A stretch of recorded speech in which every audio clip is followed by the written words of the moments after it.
If you've ever felt like the third wheel, this podcast is for you. If you love Wheel of Time, this podcast is for you.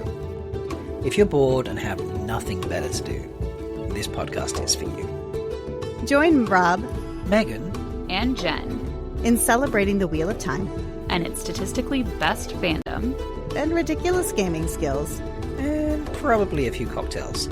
And find out which one of them will be the third wheel this time. This is three-wheeling. Hello! Hello! Hello! Hey, look at that.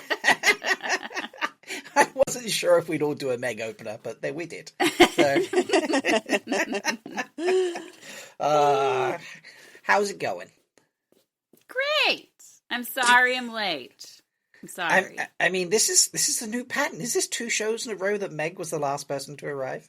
It's crazy. It has been a hell of a couple weeks. I've been so busy with work, and then I had to produce my daughter's variety show with some help from the neighborhood moms, and it was last night, and so I'm just tired.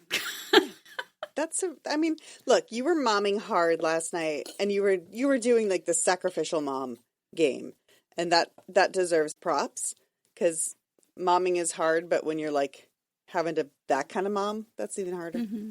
Yeah. I, on the other hand, went to my kid's mom's house, my kid's friend's mom's house. Not I was going to say, aren't you your kid's mom? That's your house. You're like, I went into the other room, but let me tell you the long way. A second. My kids have a friend who lives just right up the street, and his mom lives across the street from an older woman who has a pool, who is always like, please feel free, come over. Like, use the pool whenever you want. It was 90 yesterday here. That's Fahrenheit. I mean, that's pool weather. It was 90 here in February, and Anne texted me and said, like, hey, we're going to go, me and 2 of their friends are going to go hang out at the pool if you want to come up. So I told Kyle, I was like, Kyle, Anne's opening, they're going to the pool. And he's like, yay! And he's like digging around for his bathing suit. And then the next text comes through, and she's like, it's just a mom date. Like, we're just going to no kids drink wine and have salad and maybe dip our feet in the pool. I was like, Kyle, put your trunks away. Sorry. Yeah, you're not welcome. My bad. I know. He was like, that's fine. He had D&D anyway. So it was fine. That sounds so fun. Yeah, and I was going to go for an hour, and I was there for 3. Nice. Or 4. Good. It was nice. That's awesome. I love that. That's a lot of positivity for sure. That's right. That is 3 hours in the sun lounger next to the pool with some wine and a friend. That's a pretty good evening. I went to the movies last Wine night. isn't good hot drink weather, though. Sorry, go ahead. Mm-hmm. Oh, No. Anne was putting ice in hers by the end of the night, and it looked really good, but I was done. I had cut myself off. Go ahead, Rob. I'm sorry. What? Sure. No, you're totally fine. I went to the movie, so I get I was like, oh shit, it's February 27th. I can't go to the movies tomorrow to use up my free ticket I get every month from my bank. So I'm going to have to go today. So I was like, what's in a time that I'm okay with? I ended up going to see Get Help, which stars Rachel McAdams. Yeah. Is it Sam Raimi, the director? Yeah, it's a Sam Raimi movie. Gory, crazy, hilarious, made me laugh at the most inappropriate of moments, if I'm honest. There were a couple of moments where I would see, there's like 10 people in the cinema. It's not a big screen either, because it's at like the later part of its run. But there was like maybe 10, 12 of us across this scene, the screen that held like, I don't know, like probably 80 people or something like that, So it's pretty empty. Like there's 3 of us in the back row, and we were separated by like either ends, and I'm in the middle type thing. That's how empty it was. Mm-hmm. And there's a moment which the concept is she's crash landed on this island, or like, on a plane just next to an island, and she wakes up there with her douchebag, tool boss who's just turned it down for a promotion that his father promised her. And she knows how to survive in the wilderness because she once tried to be on Survivor. He is, a modern tool who can't survive without Uber, and is injured upon impact. And so, it just madness ensues. Anyway, she's hunting a wild boar at one moment. And I already knew a certain moment because she was on Graham Norton talking about this. And they're like, covering her in fake blood because the boar's done that like classic jump at her, and she's thrown up the spear at the last second type move and stabbed it, but it's still like it's still there and it's gushing blood everywhere and doing classic Sam Raimi stuff. And it was just so ridiculous, the entire scene, that I was laughing hysterically while she is brutally murdering this wild boar and blood is flying in every direction. And I was just like... And the rest of the audience is like, we have a psychopath in the theater? I wasn't like belly laughing. I was really trying to keep it to myself. But I was the only one laughing. But it was like one of those so ridiculously ludicrous moments. Yeah. That I was just like, it just made me laugh. I love that. That's what I did last night. But it was a fun movie. I've got to be honest. It had some creepy elements. It had a couple of jump scares, and I mean, I knew what was going to happen. The second I sat down and like they got to the island, I was just like, oh no, this is what it is. And it turned out that way. And do you know what? I loved it anyway. Yay! So yeah. Yay! So highly recommended. As long as you're okay with gore and a couple of jump scares, yeah, fine. It's not a happy-go-lucky story. I will say that. But Rachel McAdams was hilarious in it. It was so good. So good for her. I really enjoyed it. The thing is, like, people forget what a fucking amazing comic actress she is. Oh yeah, I think she's insanely talented comic actress, but she it's just after Mean Girls she kind of just like moved into a little bit more like romantic and serious roles, and so yeah, this was great to see. For anyone who wants to go see it, I'm not going to spoil it, but I'm just going to be like, if you the scene with the rats, wow. And I know that's really bizarre, but I don't want to spoil it, but you'll know what I mean by the scene with the rat if you go and watch it. Yeah. Okay. All right. Yeah. All right. Good. Can't wait. Speaking about so good many acting, thoughts running through my brain right now. Yeah. I just don't know what's while you were speaking of good acting and comedic acting to a degree, the scene with the rat. That's literally how I ended my Letterboxd review of it. I was like, oh my god, the scene with the rat? Wow. That's awesome. That's amazing. So yeah. Well, I think we've dragged on long enough. Meg clearly is had a stressful evening. I feel like I feel like it's a certain time, Jen. Do you know what time it is, Jen? I don't know, Rob. What time is it? I think it's time to welcome a new patron to the family.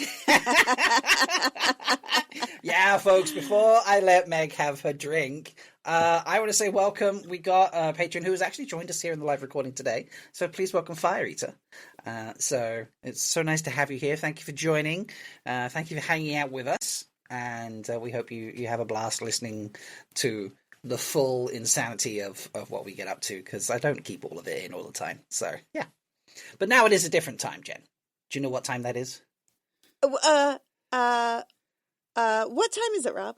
I think it's time to ask, what's Meg drinking? Not bad. Yeah. So I don't know, you might want to help me figure out the name, but this is what I've got so far. So this is Demandred's second best to continue our Forsaken series. Oh, no, that's fucking great. I love that title. Best? That's amazing. Yeah, I mean, tell really us what's in it, and maybe we all say you're crazy, but that sounds amazing. So since we're going to be reading River of Souls today, and we're doing the Forsaken series, I was like, oh, this is perfect to like do Demandred's drink today. So I was like, what would Demandred drink? I'm like, well, he's pretentious, and he wouldn't just order an old fashioned, because an old fashioned is so common or whatever. So he's going to order a boozy Sazerac, is what I think. So okay. A Sazerac is like rye whiskey, but then you rinse the glass with absinthe, and then you put the sugar cube in and the Peychaud's bitters, and then stir it all up with the rye. So it's like just bougier than an old fashioned. But I like an old-fashioned better, so that's why I think this is second best. So, okay, I love it. Also, the works. absinthe feels very appropriate. I don't know why. Yeah. So you just rinse it with absinthe and then pour it out of the glass. And then in a mixing glass with ice, you're muddling a sugar cube with half a teaspoon of water, 4 dashes of Peychaud's bitters, add 2.5 ounces of rye whiskey, stir, and then strain into the glass. And then express the lemon peel over it as well. So, nice. Cheers. Cheers. It's not my favorite. It's a sip for sure. Cheers. It's a sip official. Fair enough. Well, I was out post-movie yesterday, and I was like, I need a stout for the show. So I went hunting, and I found one from Peychaud Brewery. This podcast is not brought to you by them, sadly, but, if they wish, it's fine. This is called Naughty and Nice, which I kind of felt was a little appropriate to the podcast today, since we're talking about a Forsaken. It's a white chocolate and raspberry flavored chocolate stout. So it's an interesting bottle. Can even, sorry, but I said bottle. So we're gonna crack it and see what it says. Here's your ASMR. Kind of felt average. Maybe it's kind of like an average intro kind of day, apparently. It's second best. It's a second best intro kind of day. So I'm not usually a raspberry fan, so that might be the naughty part. And it's much stronger on the raspberry than the chocolate. I mean, it's white chocolate, so that is softer. But okay, I get the white chocolate at the end.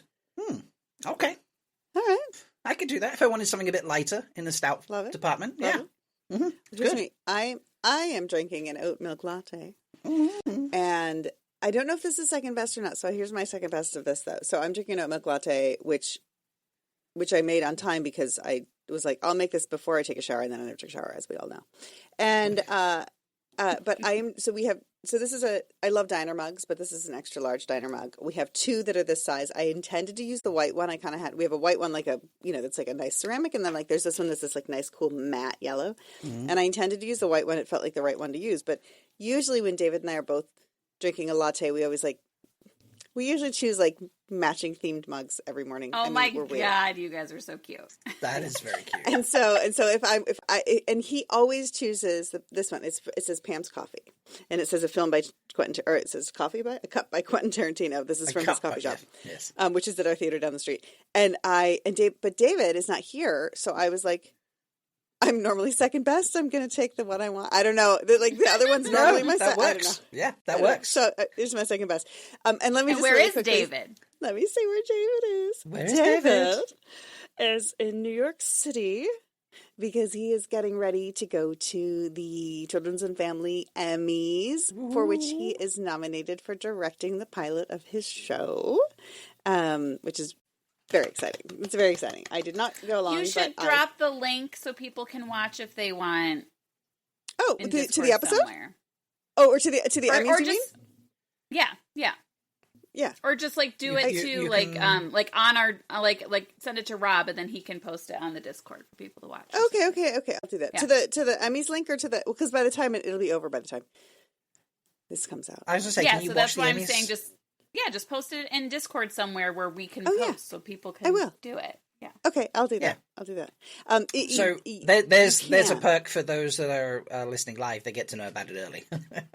Yes, exactly. And you can watch it. You can watch it. It's not streaming on like a streaming service. It's streaming on like the Emmys.tv, I think is what it's called, because it's a like a private streamer or whatever, because it's not a.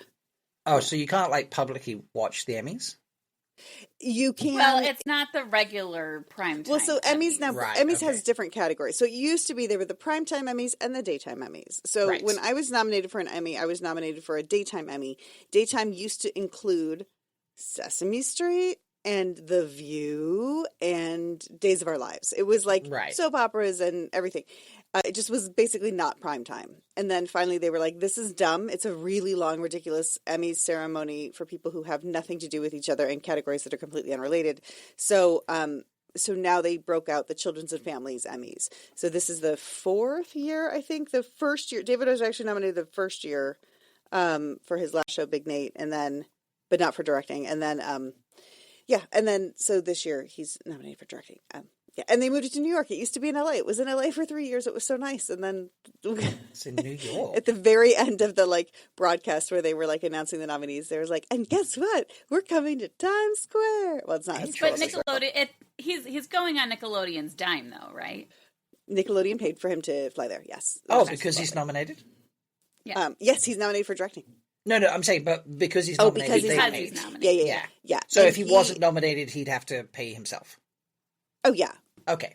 Yeah. I mean, and like even like getting a ticket, like if you're not nominated, like if I wanted to go, the venue is much smaller than the venue out here. So any plus ones, even for nominees, are by lottery.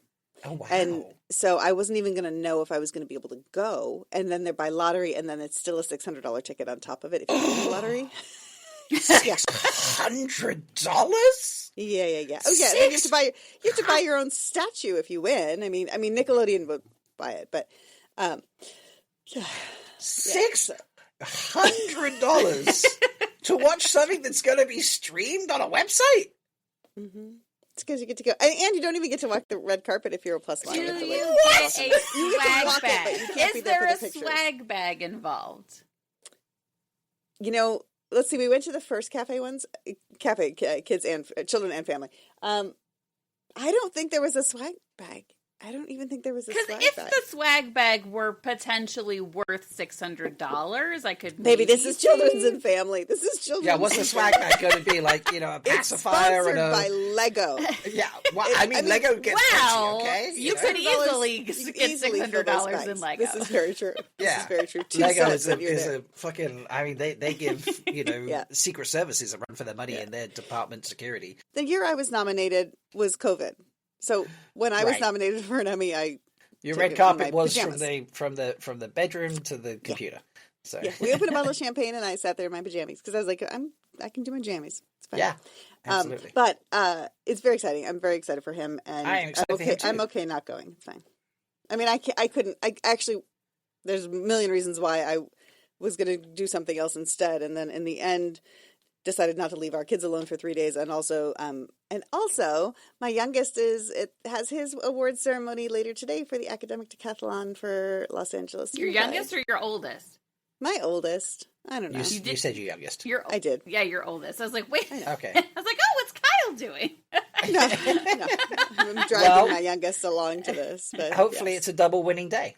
I know. Yeah. I know. Fingers so crossed. the Emmys they're not until Monday actually for the David. Emmys are Monday. Okay. Yeah, there's 2 nights of Emmys. He's on the second night, so it's Monday night. And okay, cool. Yeah. Well, I look forward to celebrating on Tuesday morning. Yay! Yeah. Me too. So yeah, me too. Amazing. All right. Yeah. Shall we talk about the topic for today then? Sure. Yes. Yeah. Meg suggested this, so take it away, Meg. I suggested it a while ago, but then I figured, we blew you off the first time, and we did. I mean, you said Brandon, and we were just like, But this in part came up because of a weird. In part it came. I try not to go on Facebook, but I was on Facebook and I was on the Wheel of Time.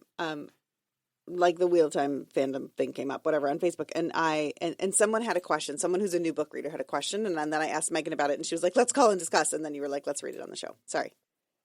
No, this is going to be spoiler. I don't remember where it came from, so thank you. I was like, I don't know. I just remembered saying something. I don't remember the events leading up to me deciding to do it. So, okay, fair. Yes. Fair. So I thought we should read River of Souls since neither of you have read it, and I do feel like if we are, although I guess we decided Demandred was not going to be in the show, correct? Well, this is what. Can I give the backstory a little bit about why it came up? So yes. Someone who's wait, where'd you go? You're gone. We're here. We're here. Okay. We're here. Well, your voice went beep. You sounded like beep. Anyway, so somebody on Facebook is currently in book 9 and posted on the Facebook page like, hey, just loving the book series. I don't think they've watched the show. I don't think so, but maybe they have actually. I have no idea if they were a book reader or just they probably watched the show and started the books because of that. So they're on book 9 and they said, just want to ask really quickly. So at the end of book 5, and this is full spoilers, everybody, Asmodean is killed. And the who killed Asmodean was a big deal, but I'm now 4 books down the road and there's been no mention of it. Does it ever get resolved? Do we ever find out who did it? And, and I don't want to know, don't spoil me. Of course, people did. But, can you drop a hint that at least I will find out at some point? And so people came in with like, yes, it's resolved, but it's like done in such an almost sideways way that you could almost miss it if you weren't looking for it. And it's not like a big deal. It's not made a big deal of. And then someone came in to say, and this is what I called Meg about, because I was like, I know A is true, but I didn't know B was true.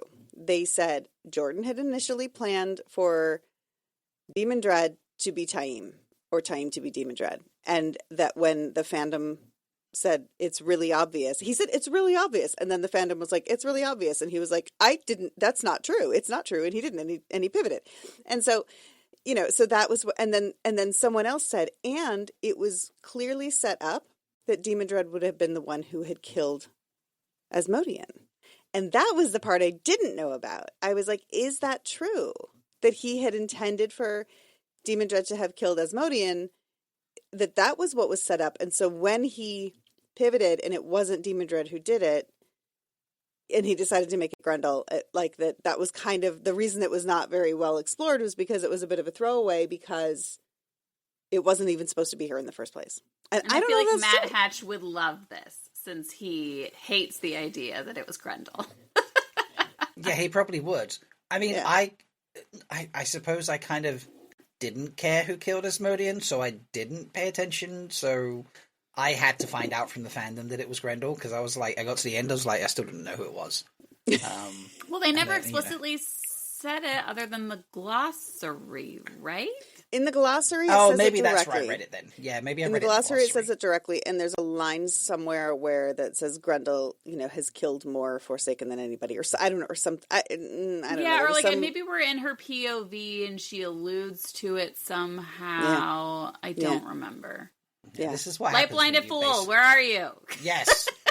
This is what happens when you basically do a poor attempt at retconning, I suppose. We're all correct. There we go. correct. Yes. but so I said to I Meg, like and the- she was like, well, and then I got all on my like, Demandred is Taim, and I'll never believe otherwise. And she was like, well, we need to read River of Souls, and that's how we ended up here. Nice.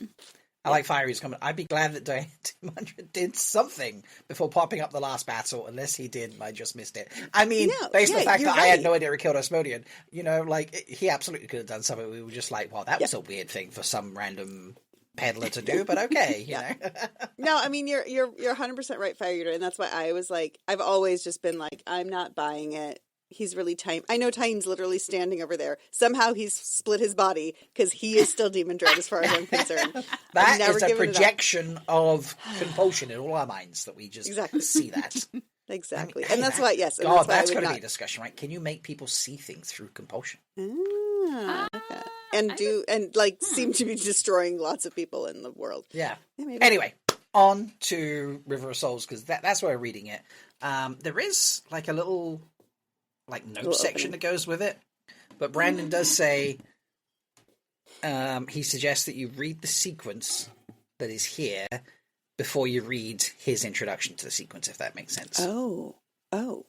The commentary here will be more meaningful to you if you've read the sequence first, I believe. That's the quote. So, shall we go through the sequence, and then if we want to read the commentary? Yeah. Sure.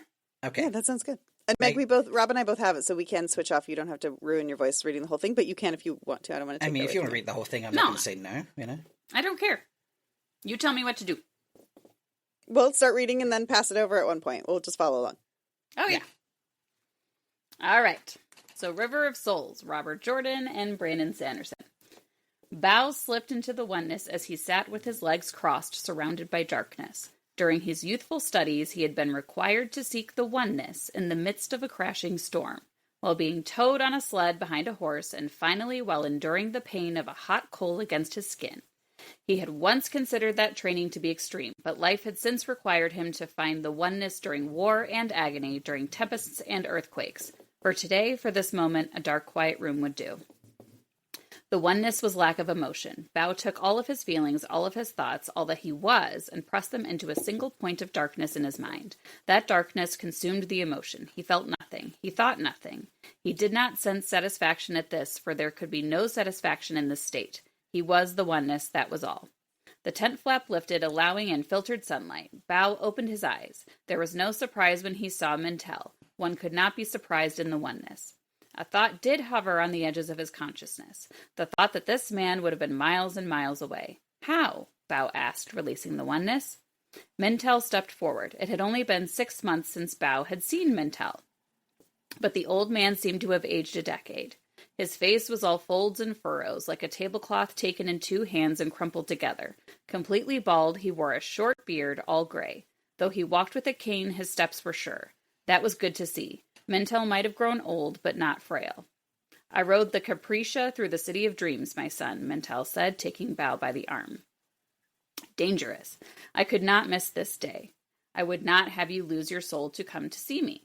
Not just to see you, Mintel said, smiling, to see the fulfillment of prophecy after all these years, to see the coming of the Angorlot, the true destiny. No, I would not risk the city of dreams for my son alone, but to attend the crowning of the wild.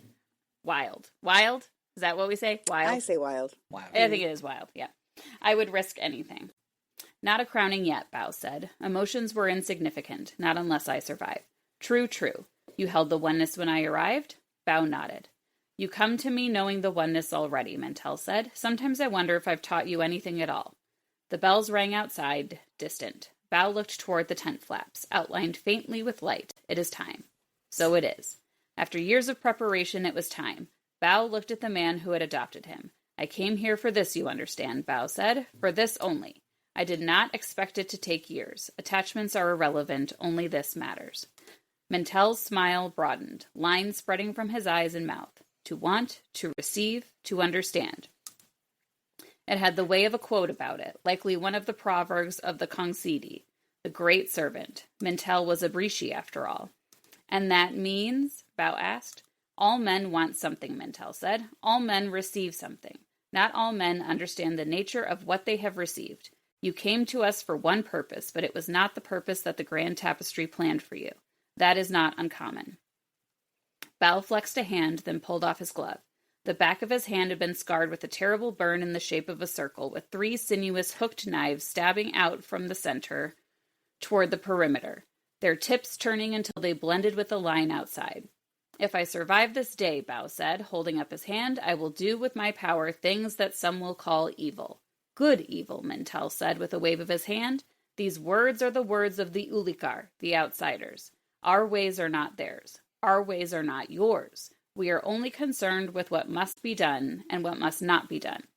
As the tapestry unravels, Bao said. As the tapestry unravels, Mintel said, so the lives of men unravel a little each day until we reach our end. You have come to us, as prophecy said.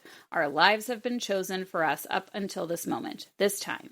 From today, fate will no longer be decided. We give our lives to you. It was what we were created to do since the days of the very first Shibote. Go, my son. Go and be victorious. Bao pulled his glove back on, then strode out into the light. Bao pulled his horse to a halt at the lip of the Aberward. The massive rent in the ground spread out for what had to be leagues, though the people here did not use that term. It had taken him months to understand their complex measurements of distance, weight, and time. He still had to call in a member of the Counters Guild any time he wanted to be certain of a calculation. Mintel rode at his side. The ancient man had spent most of the trip with his eyes closed in meditation, as was the way of the Abrishi. No man, not lord, not bandit, not slave, would interrupt an Abrishi in meditation. A man would rather take his own hand off at the risk than risk the unfavorable fate caused by such an action. As the horses stopped, Mintel's eyes fluttered open. He breathed in deeply, and Bao knew that he was appreciating the grand sight. It was one of the most beautiful in nature. Short kingdom trees lined the edge of the rift, though other places in the inner land were filled with dead trees only. Here in this sacred place they grew vibrantly. Their bright green leaves were the food of the silkworm, a symbol of the inner land as old as the symbol that had been burned into the back of Bao's hand. The trees were in bloom, the blossoms hanging in clusters on short stalks below the leaves. The air smelled sharply of pollen. In front of the trees, the ground fell away into the deep chasm, the strata of rock making stripes on the walls. A stream ran down below. Angarala, the river of souls. Garila. Wow. Angarala. Garila. That. The river of souls. It was there that Bao hoped to find the object of his long search. Around him, the freed moved up to the chasm's lip. That was the name they had taken for themselves. Bao had given the men shirts, and they had ripped them into strips and tied them around elbows and knees. They moved like animals as they reached the chasm and looked down, not speaking, bare backs to the sky, feet unshod. The tattoos on their backs and shoulders wrapped around their necks, then formed into claws or barbed branches below the chins. Their heads seemed to be held from below by the tattoos. Where is Shenla? Mintel asked. She will come, Bao said. And she did, right on time. As the sun reached its zenith behind the clouds, Bao picked out her crew moving up the side of the chasm from below. Slender and dark of skin, Shendla wore woodsman's clothing. Thick boots, a rugged coat. She carried 2 long knives strapped to her back, handles up over her shoulders. Bao had never seen her in a skirt and didn't care to. She reached the top of the chasm, then bowed to him, not pausing to drink or rest despite the long climb. The way is prepared. No man entered the shrine, Bao cautioned. None. We only scouted the path for you, Wild. Not wild yet, he said, climbing down from his horse. Ha, said one of Shenla's companions. Torn had a wide smile and wore his beard in 2 thick knotted braids, one down from either cheek. You are surely the most humble, conquering despot this world has ever known, Bao. You will execute a man for failing you, but you will not allow us to give you the title you seek? To take the title I do not yet have, Bao said, is to dishonor it, Torn. I will walk Angarela and enter the heart tomb, where I will face and kill its guardian. Until I return, I am not the Wild. Then what are you? Torn asked. Many things. I shall create for you a title to use until you return. Why Dane? The term was not lost on Bao. The language they called Isle, or ancient, had little left in common with the old tongue that Bao knew. However, during his time with this people, he had begun to piece it together. Wydane was a pun on Wyeld, or wild. Y meant slayer, and Wydane roughly translated to slayer of boredom. Mintel chuckled at that, ancient eyes alight. Shendla smiled. No smile? Torn asked, inspecting Bao's face. Not a hint of one? Lord Bao does not laugh, Torn, Shendla said, a possessive hand on Bao's shoulder. His duty is too heavy. Oh, I know, Torn said. That doesn't mean I can't try. Someday I will break that mask of yours, my friend. Someday. Torn laughed, taking a canteen from one of his servants and drinking its contents down. My time has come, Bao said. I will descend. Camp here and wait for my return. The freed gathered around him, but Bao seized the one power and pointed. Wait, he commanded. They responded only to direct and forceful orders like hounds. The feral men pulled away, climbing up onto a nearby incline and huddling down to await his return. Shenla still held his arm. A tiny broken piece of him was fond of her touch and wished for it to linger. That disturbed him. It had been long since he had felt emotion such as that one. I see trouble in your eyes, she whispered. Walk with me a moment, he said, leading her toward the path down into the chasm. Bao turned his head and saw that Mintel watched them go with curious yet patient expression. The old man then closed his eyes and entered meditation. The man would meditate until Bao returned, eating nothing, taking only occasional sips of water. Mintel gave no farewell, and Bao had expected none. The old man closed his eyes to Bao, then would open them to the wild, come at long last into the world. Once they were a short distance away, Bao stopped Shenla with a hand on her shoulder. I know you would come with me, he said to her softly. You cannot. Let me at least walk you to the opening below, she said. I know the path. I must walk it alone, Bao said, stern. You know this. If I am to bring your anger lot, I must follow the prophecies exactly. He descends alone and dies, returning to us reborn. You will wait. She drew her lips into a line. She did not like being told what to do, but she had given him her oaths. What bothered you above? She asked. Bao turned, looking down the chasm toward the river of souls below. Torn called me friend. Is he not your friend? I do not have friends, Bao said, and I certainly did not come here to find them. I seek the prize and the prize alone. It will have the cup's power, Shendla. Nothing else matters to me. Surely all of you can sense that. I long ago lost the capacity for affection. You say such things as that so often. They are true, he said. Tell me honestly, you cannot look in these eyes of mine and see anything but death and coldness. He turned to her, and she stared into his eyes. No, she said, this is not what I see at all. Bah, he said, pulling away from her.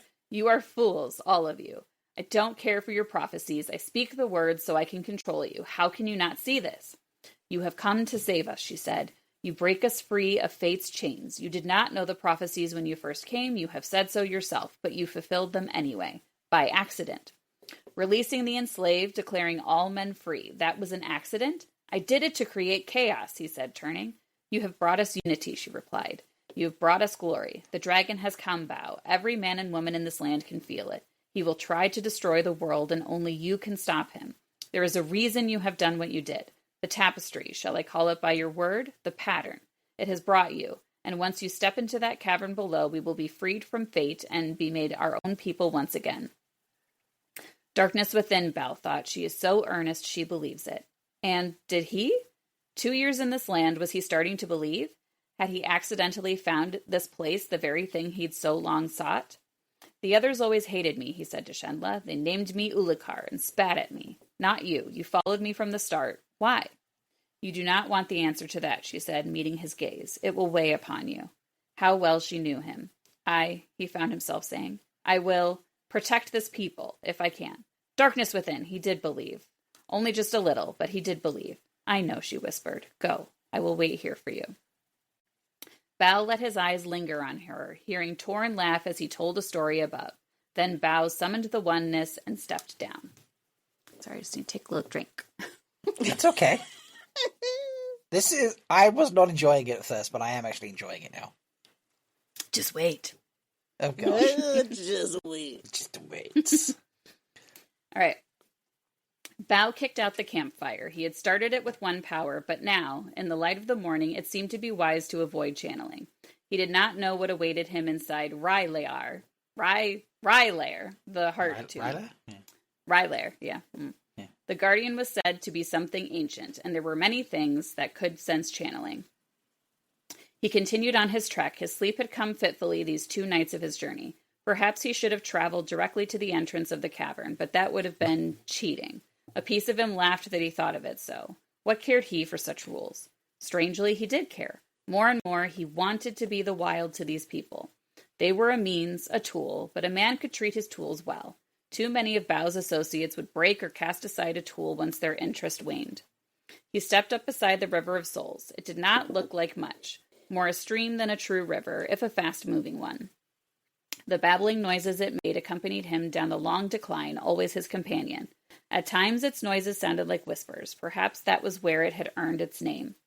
He filled his canteen from it. Only the wild could drink its waters, and he wanted to taste them as soon as he achieved his goal. Eventually, he saw the maw of the heart tomb opening before him. He checked the sun, still early in the day. Could he be done and return in time? By prophecy, he was supposed to return from the pit at sunset on the 3rd day. That sounds like Little Mermaid. Sunset on the 3rd day, Little Mermaid. As opposed to me, who went directly to supposed to right? Yeah, he who comes or to the dawn. Jesus. But go on. Yeah, I went to Jesus. Yeah, Okay. I went to Little Mermaid because I heard Ursula say it in my ears. By sunset on the 3rd day. That's what I heard. Okay.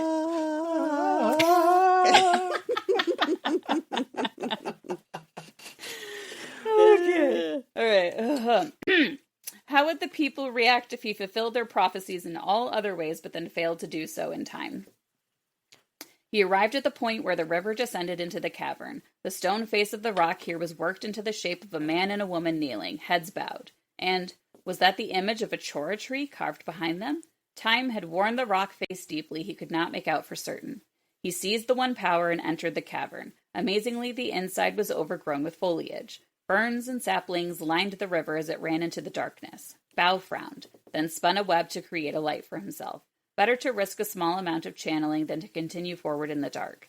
He anticipated the plants vanishing as he went deeper, but they did not. Against all logic, they continued. They bloomed, though the land above was in the great lord's grip. So, Bao thought, walking deeper, the tomb's guardian is one of the Nim? He had not expected this. One of the vines at his feet moved. Bao channeled, releasing a blast of fire at the vine. The fire hit, but it had an unexpected effect. Where the web touched vine, more sprouted out. The room started to shake.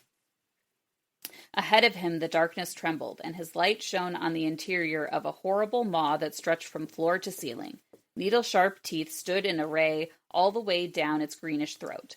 What looked like insectile arms broke up through the twisting plants, long and slender, reaching for him. Bao cursed, unsheathing his sword. During these last 2 years, he had honed his skill back into top form, and he now considered himself the equal of any man. Except Lan. Sorry, I had to add that in. As those arms came for him, he hacked and sliced, weaving between them in the ancient sword forms. He separated the insectile arms at the joints, leaving them twitching on the ground. He now knew what he had faced. Somehow, a juvenile Jumara must have crawled into this cavern and gone through its pupation and transformation. The resulting shadow spawn was too large to squeeze back out. He saw only its mouth and some of its tendrils and spines. Jumara strengthened when the one power was used against them. Agenor, I hope you burn wherever you are, Bao thought. He had always hated these creatures. He snarled and charged the beast. As he ran, he used weaves to lift chunks of rock back up into the air, then burned them molten in the blink of an eye and sprayed the Jumara's maw with melted rock.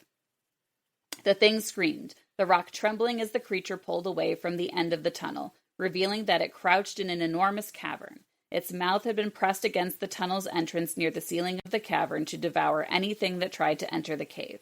Bao's foot hit the lip of the rock at the end of the tunnel, and he threw himself out into the cavern, using a blast of air to hurl himself forward. The enormous Jumara reared beneath him, the vines proving themselves to be the tentacles that surrounded its mouth. The insectile arms the spines that grew from its maw. It was easily 100 feet long, pushed against the side of the cavern, its enormous clawed legs clinging to the rock. Bao raised his sword and dropped through the air toward the thing. All right. So do we know what that is? A sarlacc. No, it's a dragon. The Jumara turns into a dragon, like the dragon on the dragon banner. That didn't feel like a dragon. It is! I know that's what you wanted us to hear. I've been like, what's the Jumara? It just seems like some weird thing to me. Is it a I'm dragon? getting some kind of weird worm thing with giant feet and a mouth full of tentacles. No, it's got teeth. The tentacles are its legs, I think. I think it's a dragon. No. Okay. LBF, isn't it a dragon? The quote vines proving themselves to be the tentacles that surrounded its mouth, the insect arms, the spines that grew from its maw. Yeah, I mean, but if you LBF says Sarlacc is closer. But if we're talking about tentacles that grow around its mouth, like think about a Chinese dragon, not a because the dragon's always been a Chinese dragon anyway, the, like real-time dragon. And this is, and also like there's two other things in here that were like very specifically China, in this so far. But yeah, if you think about the Chinese dragon has like the beardy thing, like sometimes like they have the little little they have like Is it kind of tentacle-y? I thought that's what it's supposed to look like. I know it's like the worms are its juvenile form, but then I think it's supposed to turn into like the serpent-like dragon. Worms like banner. Worms in the waist, like worms. No, not in the waist. Or worms in the blight. In the blight. Worms, they're juvenile. Yeah, I know that. Yeah. I wasn't getting Chinese dragon vibes out of this, but like, yeah. Also, not to get technical, but the dragon has been around long before Agenor invented Jumara. Mm-hmm. Well, so it's a wheel. Interesting. Yes. So you're saying that one of the Forsaken always invents the Jumara? Yes. That's a wheel. So at some point they always get wiped out. Because there's also I just read the scene with the Forsaken at the beginning of 5, which is what the guy was talking about. Like somebody said, go back and read that, and it'll be obvious that it's Grendel who kills Asmodi, and I was like, it was not obvious. But there's some statement that the Forsaken make about when Lanfear is talking about Rand/LTT, and she says, and someone else says, I think it's in Grendel's POV, says no man has ever been directly reincarnated before, but what do we know? Like your soul has, but not the man exactly, or something like that. So there is some, I don't know, there's just some unknown something. Anyway, that I think got retconned later. There's not enough there describing that in a way that makes me think like the dragon on the banner. But I will go on your dragon ride, all right. Megan. It's fine. It's just, I mean, for example, its enormous clawed legs clinging to the rock. It doesn't say how many. So we've got some sort of creature that is initially described as a worm that makes you think insect. And now we've got like a mouth that's surrounded by tentacles, which does not make you think mammal, still makes you think insect. And now we have an unnumbered amount of legs with claws. But it is like a thing with legs and claws in a cave. I mean, that's very like even Tolkien dragon. Like if we're going to like the thing screamed, the rock trembling as the creature pulled away from the end of the tunnel, revealing that it crouched in an enormous cavern. Yeah. There's more there pointing to insect than mammal. Or lizard, or reptile. Well, dragons are reptile. Reptile. Yeah, there's much more pointing Which to dragons insect than are reptile. a reptile. right? That's what I'm saying. There's not. I think it's more insect. Most of that doesn't point reptile when I'm reading it. It points me in the direction of insect. You know, like is a Sarlacc a dragon? No, but I'm not saying it's a Sarlacc. No, but it gives me Sarlacc vibes. That's what I'm saying.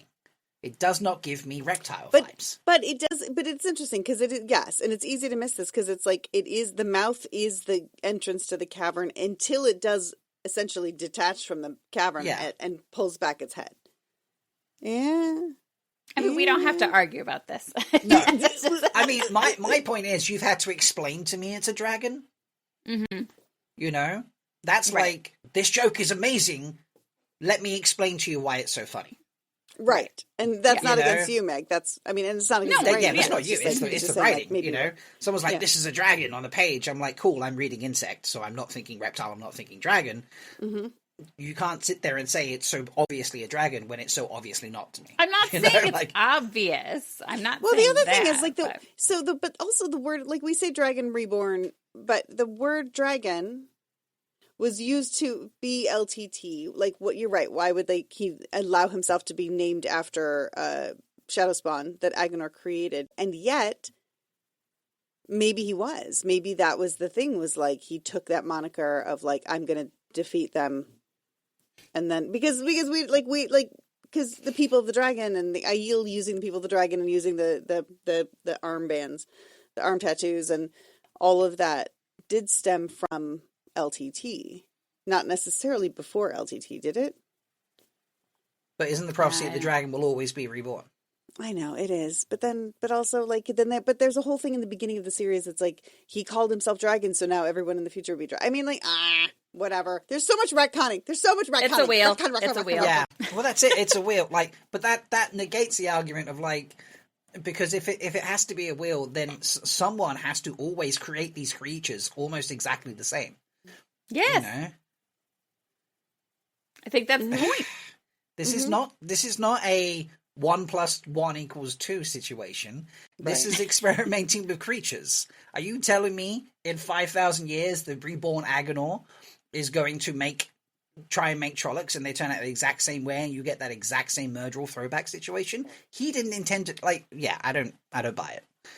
So. Oh, we're getting really into the weeds now. Anyway, let's carry on with the rest of this. Okay, this thing. I will continue. Bao hauled himself to his feet, gasping, covered in blood from the Jumaranai. Its heart continued to thump. Its body splayed open in places, crushed by rocks and others. Bao stumbled, then retrieved his sword from the rocks where he dropped it near the stream that ran through the cave. Behind him, the beast's heart finally stilled. Bao leaned against a rock, ignoring his bruises and cuts. Darkness within, the thing nearly had him. He hated monsters he could not fight directly by channeling. Bao was convinced that Agenor had created them not to be part of the Shadow's armies, but because of a twisted desire to just see how terrible a beast he could make. Bao summoned light. The cup had better be in there. If it was not... He crossed ground overgrown with plants. Between them peeked the bones of fallen heroes who had tried to best the cavern's champion. A Jumara was nearly immortal unless slain. They could live for millennia in hibernation, only eating when something touched one of their spines or tentacles. Bao shook his head, thinking of how easily these heroes must have fallen. Even with the one power, even with centuries of training at the sword, he had nearly become another meal, and he had fought Jumara before. He knew where to strike. Sword out, Bao reached the other side of the cavern. Here, upon the natural stone die, he found the... Is it dice or die? D-A-I-S. I thought it was dice. Dice. Okay. Dice. Right. He found the plants grown together into what seemed a kind of face or head. So I was right, he said, kneeling beside the face. I thought the Nim had all died. I am not of the Nim, the face said softly, eyes closed. Not any longer. How have you come to give me rest, traveler? Sleep, Bao said, channeling fire and burning away the creature. Your service is at an end. The plants on the dais writhed, then shriveled, drawing back. Upon the dais, the withdrawing plants revealed an object of gold. Bao could see why the people of this land had called it a cup, though it was not truly one. Is this like the Holy Grail, kind of? Yeah, it is. I just wrote down Grail 35 seconds ago. Especially, that line is literally directly out of... Indiana Jones? I was going to say Indiana Jones, but I'm pretty sure they took the line from Archer de Morte. But anyway, go on. Yeah. He had spent 2 years seeking it, slowly teasing its location from old accounts, myths, and stories. He picked it up reverent. A short time later, he left the cavern and stepped into the Angarela, the river of souls, to wash off the blood of the fallen guardian, and drank deeply of the cold water. That done, he walked to his pack and removed the golden rod as long as his forearm that he had carried in it. A short distance below the end, the metal splayed out into a disc shape. He took the cup and slid it down onto the rod, the two locking into place. How enraged he'd been when he'd found the rod, thinking his quest done, only to find that the Sangreal had been separated into 2 pieces. Now they were whole again. He took a deep breath and channeled through the rod. The one power rushed into him, flooding him. Bao cast his head back, drinking it in, and laughed. Laughter. How long had it been since he had laughed? This land, these experiences, had brought mirth back to him somehow. He exulted in the power. What he held was no cup, but the second most powerful Sangreal created for a man to use. Dejet. Dejet.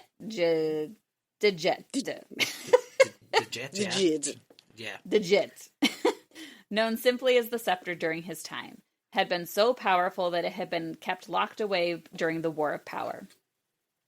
This was a grand weapon, greater than Kalendor.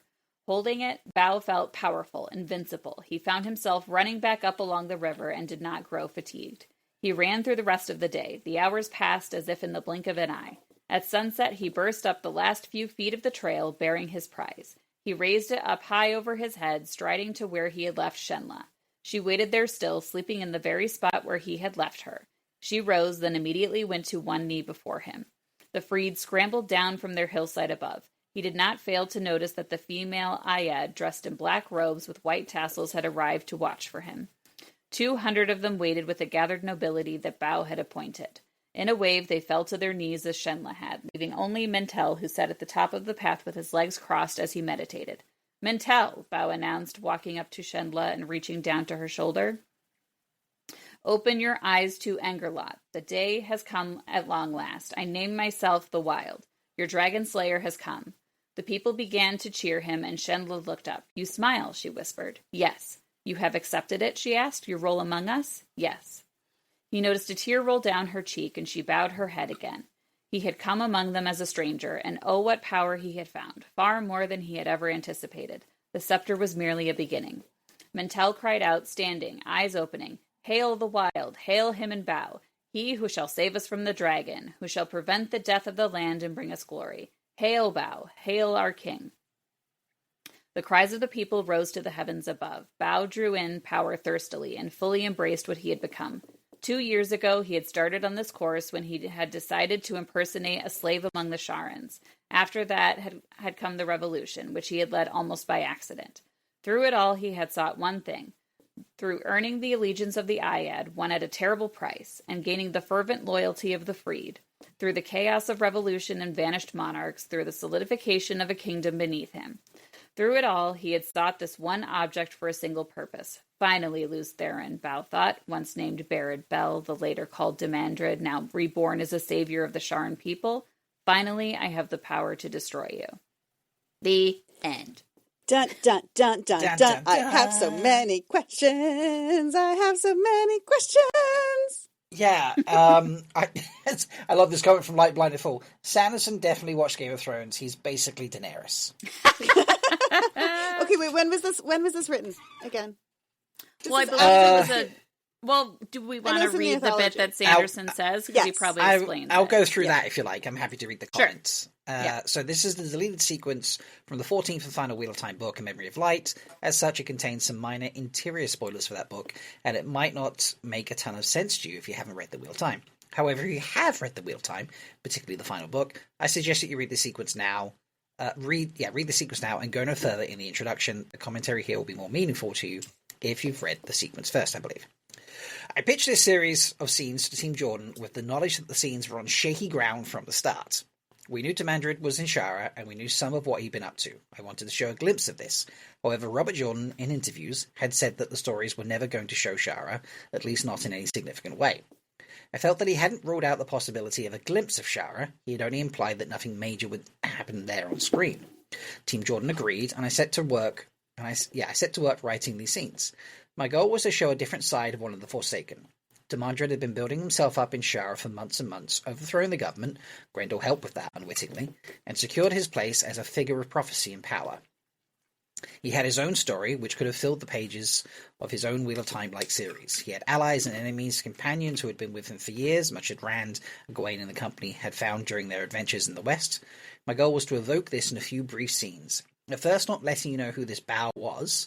I wanted to present him sympathetically, at least as sympathetically as a man like him could be presented. It would only be at the end of the sequence that the reader realised that Bao was indeed Demandred, and that everything he was doing here was in preparation for destroying the heroes.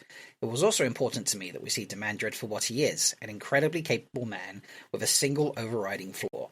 Everything about him, including his ability to feel affection, is tainted by his supreme hatred of Lews-Therin. The narrative was to hint that it never had to be that way. He could have made different choices. Of all the Forsaken, I find Demandred the most tragic. The sequence accomplished these goals, but it did so too well. In threading this sequence into the rest of A Memory of Light, we found that Demandred scenes were distracting. The world-building required to make Shara distinctive felt out of place in the last book, but the narrative needed to be focused on tying up the loose threads, rather than introducing a multitude of new questions. Harriet, Robert Jordan's widow and editor of every Wheel of Time book, felt that the scenes of evocation of an entire untold series of books was too overwhelming. It didn't feel enough like the Wheel of Time. If this had been book 8, that would have been wonderful. The scenes would have added variety to the series. In book 14, however, they offered a taste of something that would never be sated, and served only to make promises we could not fulfill. My biggest worry in cutting these sequences was that Demandred's arrival later in the book would feel abrupt. However, test readers didn't feel this way. Test readers, we know who that is, actually. Yeah. All right. Did they read the book? Okay. Matt didn't feel this way, actually, is what I'm assuming we're going with. Yeah. Go on. Demandred as a character had been a proverbial gun on the mantle long enough that everyone was waiting for him to show up. His arrival felt dynamic to him rather than unexplained. So in the end, we left those scenes on the cutting room floor. I'm quite fond of them, and do consider the general outline of the events within to be canon. However, the specifics of the world building are not canon. We cut these scenes before Team Jordan's Maria Simmons, queen of continuity, had a chance to go over them with her fine-tooth comb. I hope you enjoy this last taste of the Wheel of Time storytelling. Thank you for reading. So many questions. Okay. First of all, I want to know what Maria thinks of it, because she didn't get to go over it with her fine-tooth comb. Yes. Mm-hmm. And I want Maria on this. Which she's probably obviously since. But second, it's okay. Thank you. 2013 LBF Thank you, was when LBF. it was published. But obviously it was written during, because that's the question I had, and this is great. It was published way after, but it was written during. Yes. Okay. I'm gonna be Just do it. Just say it. Let her go. Let her go. Say the awkward Release thing. the hounds. So here's the awkward Release thing. the Kraken. Sanderson is, without question, brilliant at world building. Obviously. Absolutely. Yeah. Obviously. Like, without question. This... And good for fucking him that he went and built his worlds after he finished the series. I mean, I know he'd been writing before that. I'm not saying he would just... But... This is what he fucking accuses fucking screenwriters of doing. And this is why I'm, like, all out in my feels right now. He took... This is a great story. It's really interesting. It's fun. Like, whatever. Like, you know, and we'll talk more about the specifics of the story, but I'm just talking overarching. I think why it ultimately felt weird to Harriet and didn't quite feel like it fit in the last book is that he could have easily, like, by putting this sequence in, my next choice for Brandon, and I think this was much better for him career-wise, my next choice for Brandon would have been, okay, now go back and write the books that lead up to it.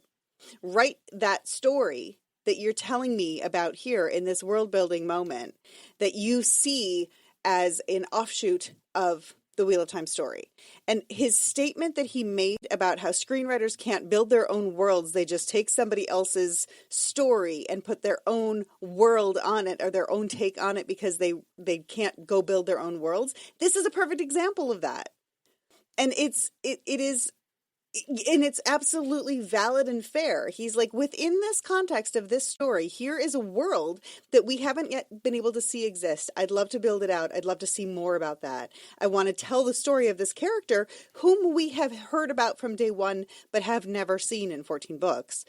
I want to build this character story. So I'm going to go off over here and write this sort of side tangent. We could call it an outrigger or whatever we want to say. And there's nothing wrong with that. It is a completely valid choice. I think the choice of dropping this scene for Memory of Light makes sense because it does open up a whole bunch of things, and like dropping Demandred in. I mean, I have issues with the way we drop Demandred in. So on one level, I don't like how it worked in the book. Yeah, I don't either. And so on one level, obviously, and so on one level, I agree with Brandon. On one level, I agree with Harriet. I'm like fine with whatever. But my point is, this is what he's talking about, and it makes me so mad that he's so disparaging to an entire industry of fucking professionals who make our own worlds and who create stories, because he's doing exactly here what he's accusing us of, which is finding something that's inspiring and saying, I see a deeper path, I see something else, and I want to build that out. And I'm building it out within the context of, and obviously his job was to write within the context of Wheel of Time and Jordan's world at this point. But I see this as the same thing, which is like, sometimes that's what happens is, you know, filmmakers take a series or a story that someone else has written, and when you're trying to adapt it for the screen, you're like, you know what really needs to be explained and told is this little thing over here, otherwise it doesn't make sense. And Rafe gets shit for it all the time. For like putting something on the screen where he deepened something that was very light in the books, or where he, you know, like glossed over something that was many chapters. And I'm just like, I'm just mad because this is an exact example of what he's saying is the problem with screenwriters adapting stuff. I completely agree with you. This is 100% his world, his building, his thoughts on what this could be. Yeah.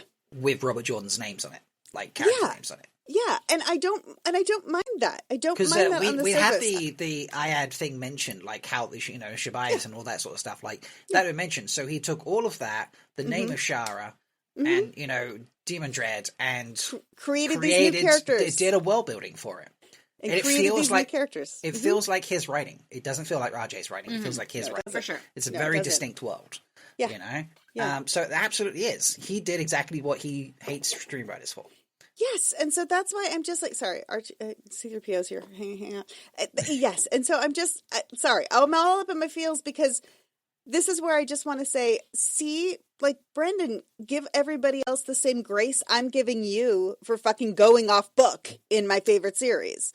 You know, like, we all gave you grace when you wrote the Matt chapter, as much fun as it was. We all gave you grace. It is fun. It's not really It's a really fun chapter. We all gave you grace that it was off tone. Fine, that's fine. This is world building inside of this world. And it is exactly, I'm like, just have the grace to understand that when you care about something and you love something and you like find a different way to tell that story or something that's important to embellish on, that it isn't a bad thing. I bet he would look at it and be like, but this wasn't written. This wasn't a country you've been to. RJ had written nothing about it. So I had to write my own stuff for it. When someone does Wheel of Time and changes it, or does my screenplay and changes it, they're changing the world that's built. I didn't change a world that was built. I went to a place we hadn't been to and built a world for it. I bet that's his argument. I'm sure it would be, but it's not a valid argument. Matt making a makeshift Ashandare is not going against what Robert Jordan wrote. Like, you know what I mean? Like Matt making that out of the dagger, and it's like visual doesn't have to touch it. It's visual, and it's also like he doesn't want to touch it. He's trying to keep it as far away from his body, to quote Vicini, as possible. It's a viable weapon, you know. Yeah. So that's why I sort of just feel like, you know. Yeah, I am curious too, LBF. Like, how is he going to find out that I have to adapt some of this in order to make it successful on screen? He'll do the he will be to writers and screenwriters and directors and producers and things like that what Tom Cruise is to stunt coordinators. Because that line of like, you know, so I want to do this stunt, and my stunt guy says to me, we can't do that. So I get a new stunt guy, you know, like, I don't want to change this. This has to be exactly like this, and it has to be like 30 minutes long. And like the producer goes, we can't do that. And so I got a new producer, you know. Like, you know?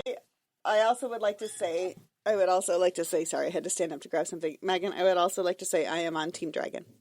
It's a dragon. I still don't get dragon vibes, but I understand why you get dragon vibes. You know, I'd be curious to ask Sanderson or Matt, like, to find out, because I think that his intention was to make it a dragon, and I just don't think it's perfectly described in a way that's super easy to see it. I don't think it's Megan took the lead. but I think it's a dragon because he comes in. He's called the Dragon Slayer. What else does if that is the whole point of Demandred is that he's spent his life just saying I want to kill LTT and best him. He wants to be the Dragon Slayer, and he calls himself a Dragon Slayer here, and he uses it. He says, "I'm here to kill the dragon with a capital D," but he calls himself the Dragon Slayer with a lowercase d. Which means that the wild is the Dragon Slayer. You have to go into that cave and slay the dragon with a lowercase d in order to become the man who will slay the dragon with an uppercase d. Mm-hmm. That's what I think. Yeah. And I do, to LBF's comment in chat, and Tolkien dragons are also called worms, so I guess I give you both. I do get that. I understand that connection. I don't get the Chinese dragon that we see on the banner. That's on the arms of clan chiefs and things like that. I don't get that vibes enough from this. Like, again, this is a draft. You know, this is not a fully finished. This is not a fully edited. Like, you know, Maria hasn't been through it, all that sort of stuff. I'm sure he could have sent it to someone, read it, and, you know, they give feedback. Cool, that I got a bit more information on a Dramara or this, that, and the other. Cool. And maybe he would have read that and gone, oh, they didn't get dragon vibes from it. Maybe I need to tweak that. You know? No one mentioned, oh, cool, dragon in Wheel of Time, you know, like no one said that out of all my readers. I need to tweak that sentence, you know. So that's absolutely possible. That could have been his intent, and that would have been the outcome eventually. But in this current iteration of it, I get Star Wars fucking what's it, Sarlacc vibes. Sarlacc. Yeah. But you know, here's the other thing. I think. Sorry, I'm going off on a different tangent. I'll save it. And no, just go. Well, no, I agree that it's not that it isn't clear, and I think you're right. I think it suffers from a lack of editing and like making that clear. Like, how can we like, if you really want that visual to be there, there needs to be something about glittering scales or some other element that takes us up to that. I think, which is fair. But I also was just going to say, I feel, and he's like, it's one of the Nim, and then the Nim says he's not one of the Nim anymore, but it is because there are no Nim and there's like no society of Nim anymore. He couldn't call it a Nim because we've said that Someshta is the last one, and we lost him in the very first book. So I think he can't officially be a real Nim, but yeah, like maybe he has just like grown into that world in some way. Like he has been absorbed by it, and it is kind of like an eye of the world in the Blight in the Sharon Blight. It's a little bit like it is this green place in the middle. So there's all these like lovely callbacks. Like here's the things I want to give Brandon props for, which is like it is a callback to what we saw in book 1. It is a callback to that, and it is saying that there is a Wheel of Time symbol, yin yang, a black and white, you know, a two-sided version of that, and there was another one, and here's the guy who's the other one who's there to be the champion in case. I mean, maybe the point of the Wild is that he is supposed to be the champion, and this probably has been already explored and I don't know it, but that he's supposed to be a champion in case the dragon did go the wrong way. If the dragon did turn to the dark, is the Wild supposed to be the one who will fight the dragon who's the bad dragon? But in this particular turning of the wheel, the dragon stayed for the light, so therefore the Wild has to be for the dark. I mean, you know, like maybe that's part of it, but maybe. Yeah. But I do think if I had been given Brandon's job of coming in to finish this series, and I had been handed the notes that said, yes, Demandred was going to be Taim, but he's not now, so bring him back alive in the last book and just like drop him in, I would have been like, I better fucking write some backstory. A, for me as a writer to know where he's been, and B, because I feel like the audience deserves it. So in that sense, I also I really applaud this story, and I'm glad he released it, because I was one of those people who was like, what the fuck? What do you mean Demandred's been like hanging out in Shara and here he is? Like, what? Yeah, just like, let me just, it felt like, like your stomach had been dropped out from under you, was how I felt when I read it. I mean, like, yeah, that's fair. For me, it was like you'd written the story and then did something, and then after you've written 14 books, realized, oh shit, I really should have made gateways so Shadowspawn can't go through them, because now I fucked everything up. It kind of just felt like such a moment where it was such like a power drop of like, you know, everything's going well, and suddenly, not just like, here's Demandred with a big powerful weapon. Here he is with like 1,000 powerful channelers all at Nynaeve's level, who know how to fight and kick ass, and they absolutely decimate everything. Like, completely steamroll over. It was like, you know, Glocks and machine guns versus bows and arrows kind of vibes, you know? It was, like, so OP. And I was just like, awkward. Like, it just felt like someone just jammed in, you know? So it literally just like, oh, you're all going on cart and buggies? Well, here's the fucking Enterprise. Just jerk it in there. You know, it was like, it didn't fit. Yeah. You know? Yeah. There was such a difference in skill and execution. It was just way... And because we'd set up the Shanshan to sort of be that, too. We'd set up this army already coming from far away that we didn't know who had channelers to do what they wanted and be really powerful. And we have Olivia being the strongest channeler in the world above all the Forsaken and way above Nynaeve. And, like, maybe they're not all that way, but, like, we'd already set up this, like, army across the sea back in book 2. So it feels like a double beat in that sense of, like, you thought, okay, yay, we've got the Shanshan on our side, so yay. And then, like, but we don't have the Sharans. I don't know. And there's not enough setup pre-book for that. I think he should have just, dare I say it, brought Demandred back by himself. That would have worked better. You know? Yeah. And LBF just says he was hoping for more Dreadlords like the Aiel that went north. Definitely needed channelers on the shadow side, but I wasn't expecting. I mean, because they were just Black Tower boys, you know, we up did until get that point. them. I mean, we did get the. I mean, they weren't as formidable, right? For sure, and even we know that the Black Tower, like, I liked the Black Tower, but it felt like they were there to fight the White Tower. The ones who were on Taim's side, not to really like, and I don't know. I agree. It felt like that was a little underutilized as well.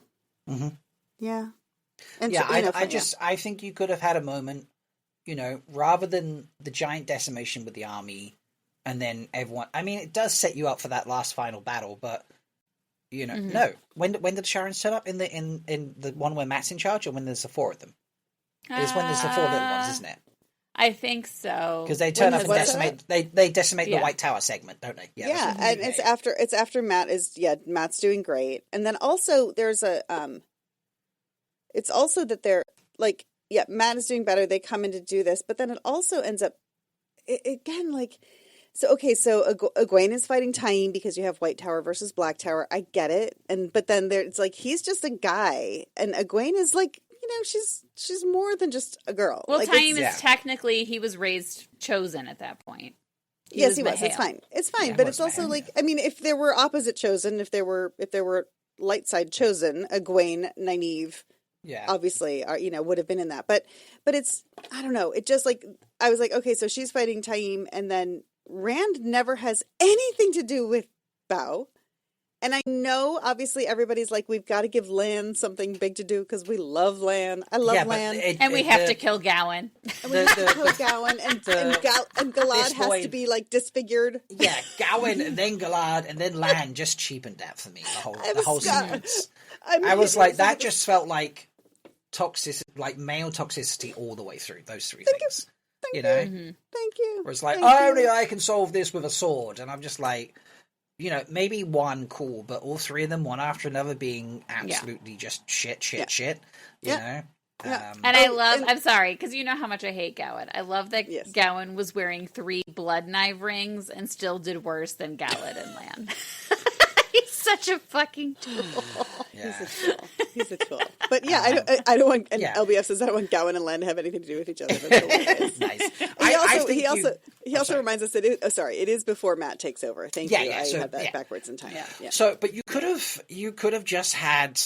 I don't know what else you could have had to wipe out that battle. I suppose you should have amped up those red Aiel channelers. And they could have been the ones who came in as a surprise. Yeah, come in as a surprise because we've had the setup for that. We've been to the village and things like that. So we could have had hundreds of those show up and really decimate because they're, you know, all the fighting with the Aiel, fighting with the monsters. Yeah. The average henchman monsters, whatever they're bloody called. And Trollocs? Trollocs, thank you. You just totally eluded me. And then instead of that, you could have actually had Rand versus Demandred. You know, and then like Rand's got to win through skill. You know, because he doesn't have the statues. He's not using at that stage Calendar because he's going to get screwed. Well, he used it to close the bore. Yeah, but he can't. He probably wouldn't have used it against Demandred. Right. Without it's also tricky because he's given us 13 Forsaken at the beginning, and Samael is a little jealous of him, and his battle skills are not quite as good, you know. And then you have Ishi and the whole like relationship with Ishi Moradin that like becomes like that's Rand's main thing, but they don't actually battle; they just like talk. And then you have Demandred, whose entire existence from the beginning of the series has been about like he just was never enough. He was second in command. Taim was such a perfect version of that. Yeah. Of Rand giving him his position. Yeah, you fucking give me my position of second in command, asshole. Like second best. Yeah, second best. It was just so beautifully set up for it to be Taim that I still think that Jordan's stubbornness of like, y'all figured it out, I'm going to change it, was a disservice to his story. Maybe he should have double bluffed it. I think he should have double bluffed it. I think he should have like conned it. You know, pretended when J.J. that Abrams it said, was like, well, I'm not doing that now. Yeah, and then when only revealed it at the end when Taim and Egwene have their showdown. Yes, I mean, he said, you know, yes, because just like J.J. Abrams said, it wasn't canon than it was with Cumberbatch. Like, I think. Fine. I would have been happier had Jordan been like, haha, faked you out, lied to you, straight up lied to you. Like, you know, because it would have been more satisfying and it fit where he started it. And so now we suddenly have Taim who's jealous of him, Logain who's jealous of him, and Demandred who's jealous of him. Like Brian thought the great comment there. Instead, he overdicted. So he true. Overdicted. Yes, he did. He overdicted. He did. He had it set up too early and then he had all the time in the world to fuck it up. Yeah. But I also think that this is interesting, though. I do think that Jordan said it early on. He was like, we're never going to go to Shara. It's just out there. I loved, in some ways, I don't mind stories getting, like, information getting dropped in that doesn't get explained. But it is a little bit of a Chekhov's gun. Like, he's just like, Shara. They have channelers over there. They're doing something. The idea that the Sharns would not actually show up to the fight to save humanity, to save time, to save They should have shown up universe. earlier, I think. It kind of did feel a little bit, like, strange that we were going to leave them out. So either stick with what you said and leave them out completely. Yeah. And just And pretend just they don't leave that out exist. there as, like, weird bits of, like, here's things you were lucky didn't get involved. Or, bring them earlier. You could have brought them earlier. Or have them come in when have them come in on the side of the light. Just the idea that an entire half side of the other hemisphere of the world is like not for the light is also, But this River of Souls, it's well written. You know, like I said, I was at the beginning, and then what was the point you paused at? And I was like, I wasn't enjoying this at first, but now I really am. You know, it's well written. It's interesting. It's intriguing.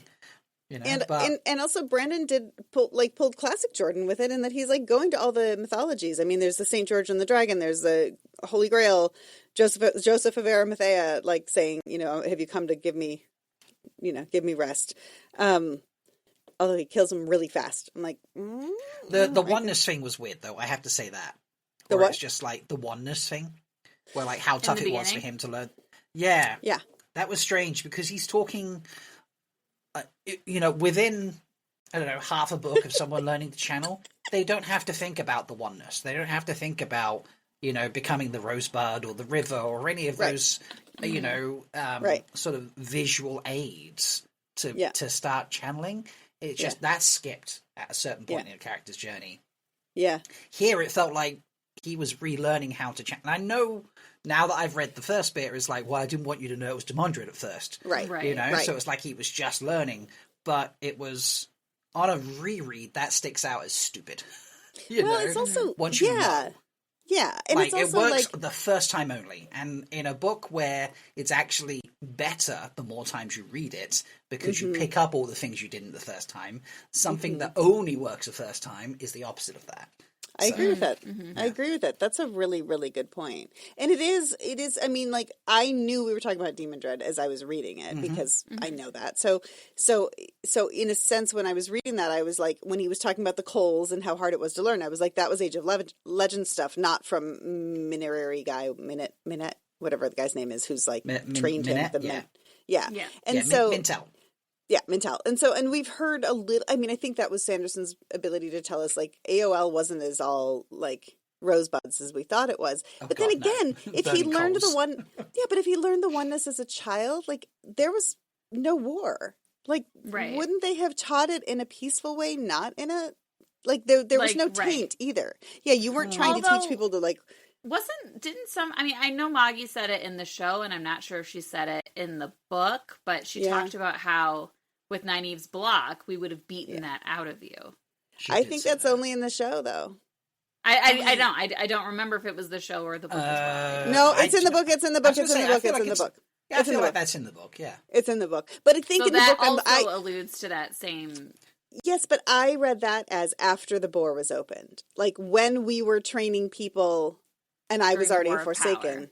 We would have beaten that out of you. I necessarily didn't think about that as her childhood and learning. And he's talking about how he learned as a child, which I think is weird. But it's also, here's what I wrote down. It's Karate Kid. It's the it's the Karate Kid moment. He's like, I was taught mean, and I'm a mean person, and you were taught by waxing a car, and you're not a mean person. I don't know. Mm-hmm. Yeah. Wax on, wax off. Anyway. It does, Mr. Miyagi moment, definitely.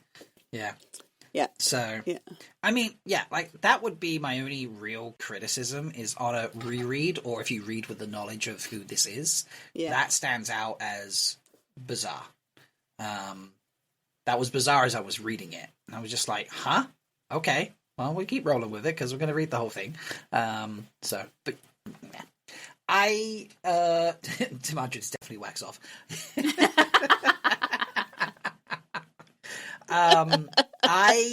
I'm glad this wasn't in the book because of how we started this conversation, where it was like, he's written his own world using Robert Jordan's names.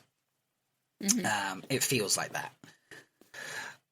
I don't like how they turned up in the book anyway, but that I've got over. So it's good writing. It's interesting. I understand why people see Dragon. It needed to go through a few drafts for that to be more obvious, because until you pointed that out, I could have read this 20 times and never once thought that's a dragon he's fighting. So, and even though people have talked about this and it's just like, oh, you get more about the Jamara and like they're basically dragons and stuff. I have heard people say that. Even knowing people have said that to me, I still didn't pick up dragon in the scene. So definitely needed some rewrites to make that more obvious. But it's really cool. I think so. It does. Second best is the right drink or whatever thing. It all fits. Because this is also the second best in terms of the series. This little subset is second best. Yeah, second. Good. Yeah, this is the second best coming of age or the hero to save everybody's story. So yes, second best on every level. Yeah, this is like a Mirror World Rand story, Yeah. Meg, did you, the first time you read it, were you a dragon? Were you there? Or was it like after you talked to people about it? I don't know now. I don't. Okay. Yeah. I read it so long ago, and I've read things afterwards. I don't know if I came with dragon until before or after. Yeah. Would you have wanted this in the book somewhere? I don't know. I mean, it's hard to say. I mean, maybe just because I'm greedy, I was always wondering about Shara, and I always wanted more Shara, so I probably would have said yes. But here's what's interesting too. I don't feel like we got as much information about Shara proper as we got in Memory of Light anyway. I mean, even leading up to Memory of Light, like we've had all the hints dropped of like they have one and they're like, and at the end of their lifetime they get killed and the new one takes over and they're happy to sacrifice themselves and whatever, and we're told that they're all enslaved. I don't think I understood as clearly that all of those enslaved channelers had been freed by Bao. In Memory of Light. I don't think I exactly understood that. I thought they were just like doing what they were supposed to do. I assumed they were just following his orders because he's the head honcho. I didn't realize he had been the savior or whatever. And it does make him more sympathetic for sure. Yeah, Yeah, I don't know. I mean, do. Go ahead. No, I was just going to say, LBF said Harriet cutting Demandred is perfect. That's true, yeah. Like, in the books, when he's just screaming over and over and over for lose at the final battle, it just makes me go, you're stupid, because he's not actually there. You're working off assumptions. This is where he will be. You know, you're meant to be a highly intelligent Forsaken, and you're just like, this is where he is, so he must be here. Yeah. You know, I've decided. You know, there's a huge level of arrogance. This makes him feel very human. Which, you know, I'm down for. I over the years I don't want bad people to win, but I like reading that they're smart bad guys. Smart or human. Human bad. Yeah, I like seeing those different sides. I don't just want an arch villain. I like understanding a villain. I don't want them to win, but I would like to know about them. It places him on the level of Gawain. You know, in the same, like the single-minded, arrogant. Well, then Gawain should have been the one to take him down. I know. I mean, honestly, taken down by the second best brother. That would have been funny. They fell in love and they went away together. I'm like, you two deserve each other. Go fucking. Yeah, they should have hit a complete stalemate. You know. But yeah, that's how we'll title this. You know, like, what if Gawain had turned out to be evil? You know. So today we're discussing. I don't know. It does lead me to questions, though, that maybe he and Grendel were working together because she kidnapped the Sheboyan and the Chaboté for her slaves or whatever, you know, her sex slaves. I think that's the bit that set off that, like, the chaos, but inadvertently. Inadvertently, I was the leader because she came, which also leads back to the Asmodean conversation. Well, I just found a bit where they're talking about it. He's like, I did it to create chaos. So maybe she came to him and was like, I want a couple of these because I need to do some misdirection or whatever. I feel like they did work together. They probably shared more than we realize. Yeah. Which maybe then it was Grendel from the very beginning, but it was in working with him. Like, I don't know. And he's like, you know what? Can you take two of these because it will cause chaos, and then I can, take advantage of that. Sometimes I have to remember. So, in my former life as an evolutionary biologist, it was my job to say, this is why an animal has evolved this way. Like, let's look at the natural history of this animal. Where was it living? Why does it behave this way? Like, why is it built the way it's built? What were the environmental pressures on it for it to evolve into a certain direction? And I always used to say, like, we won't really know. We can make really good theories about things. We can look at genetics, we can look at DNA, but there are some questions that we just won't exactly know, because even if we can go back to historical geography or geology, we still weren't there. We can't see it. But I always feel like there is a right answer. I just might not ever know it because it was millions of years ago. I sometimes behave that way with Wheel of Time, as if there's a real historical answer. Like, you know, and honestly, Robert Jordan would be the person who could tell us if that was a real historical answer, because it's entirely his creation. But even he changed his mind. Yeah. And so sometimes I have to remember, like, because I'm also... It's not real. That I'm also a creator of worlds, and I have to remember that I fuck up when I write something and I'm like, oh, I really wish this had been a little more interesting. It would have been better if I had done this, and so I can retcon it, or I can fix it, or I can, like, create something differently, because it's fake. It's fake, Jen. It's fake, Jen. It's not real. Yeah. But I like to argue it as if there was a real answer sometimes. I mean, this is why this fandom exists, because we love to talk and debate and swap theories and topics. And there's certain things that everyone just wants to die on a hill for, you know. Like, you will die on the hill that it's not a dragon, and I will die on the hill that I'm not going to die on that hill. I'm going to die on the hill that I can't read dragon in those scenes. Yes. I've been to that hill, the hill where St. George slayed the dragon. I've actually stood on that hill. It's a good hill. Yeah. It is a good hill. It's beautiful. It's like,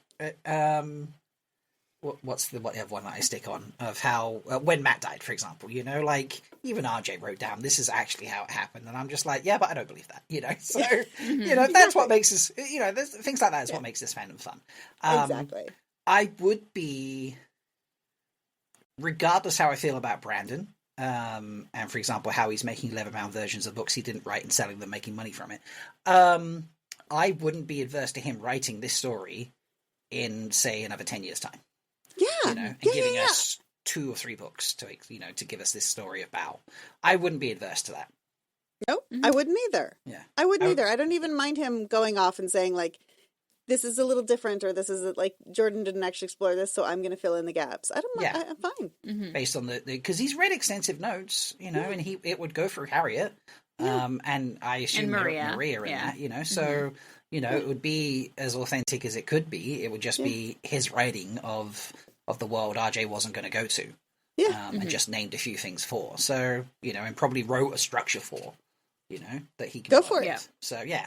Go for it. I have like no I say, problem. I'm glad he didn't do it at the time. I've been like, finish the series and then they're like, go write some outriggers for this. Like, I'm glad that didn't happen. Right. And I don't want him to write like Matt or anything like that, in Shan-Chan and such. But this feels like something that could be a good tribute to Wheel of Time, written by someone else that wouldn't, that I think would just, give you. It would be like it'd be like the animated shorts that we got for the 3rd season. It would feel like that. And that, and at the same time, I'm also like, look, Brandon had written. It wasn't like Brandon wasn't already writing when he came in, but I think we should all say that his career took a big step up. Yeah. In the moment when he wrote these 3 books, but also also maybe he was actually feeling what he was saying, which is, I shouldn't bother trying to write something in this universe. I should just go create my own worlds. Yeah. Which is great. Like, fine. So, but then also, whatever, have some grace. Damn it. Yes, have some grace. That's true. I definitely stick with that. Any final thoughts on this? Nope. No. Dragon. Folks, Dragon. This was a very cute dragon, though. This was I'm very the 3rd cute. wheel this week because I did not get dragon vibes from that chapter. But what we need to hear from you, whether you be listening on YouTube or listening on your podcast app of choice, we need you to comment whether you think that was dragon or not dragon, or if you think something else for some reason, and along with whatever unfortunately you want to give us. But please go and hit up either the comment section of YouTube or our socials, which are on Blue Sky, it is freewheeling.malkitalks.com, or Instagram, which is 3.wheeling. You can comment on our reels there that we put out, or you can comment on Blue Sky, tag us, or you can tag us individually. Those accounts are listed in the description to the show.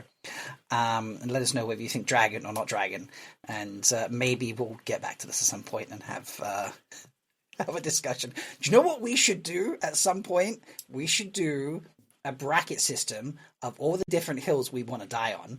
Which hill is the best hill to die on? That's good. That's a bracket system we should do. We should figure that out. We got 2 days to figure, or tomorrow. Tomorrow's March. Oh, for March Madness. For March Madness? Oh, God. Yes. No, we don't have time for that. So it'll happen at some point later in the future. So we got a year to figure it out.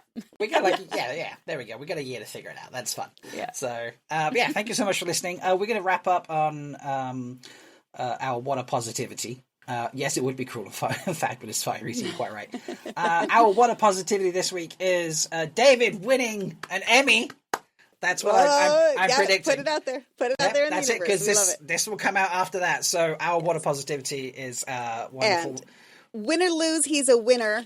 Absolutely. There's no lose. There's no lose. He's a winner to get there, but we would sure love for him to bring home a statue. So bring home a statue, baby. Yes. By the time you hear this, David will have brought home a statue. Wait, did you get the statue on the night?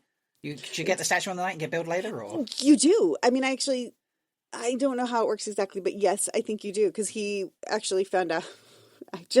He's really like. He's like, look, I'm not going to, he's very humble about the whole thing. And he's like trying to be like, yes, of course, I'm here. I'm a winner. But he actually found out from his sound designer, because they are also nominated for sound design, that the sound designer looked into it and found out you can, in fact, bring an Emmy on the plane.